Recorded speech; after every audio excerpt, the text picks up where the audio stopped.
Masya Allah, sadyang napakaganda ng buhay kapag ang lalaki ay nagkaroon ng mabuting asawa.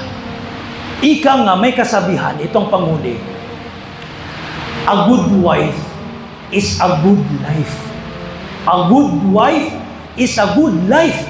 Ang mabuting babae ay mabuting buhay.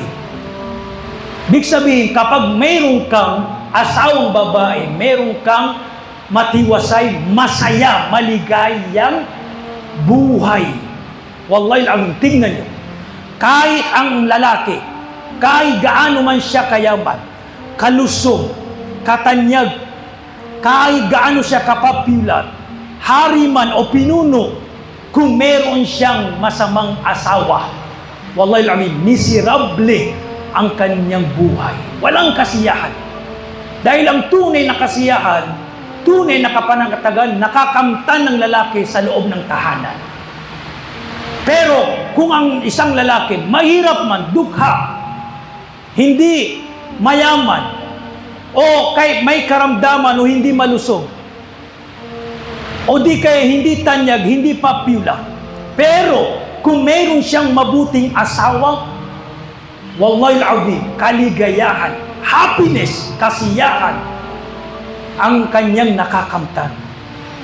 Dahil ang babae, sila ang pinaka-source, sila ang strength at weakness ng lalaki.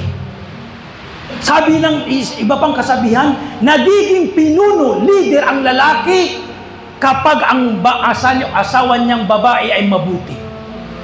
Walang, sabi, lahat ng matagumpay na lalaki sa likod nila ay mabuting babae. Totoo yan.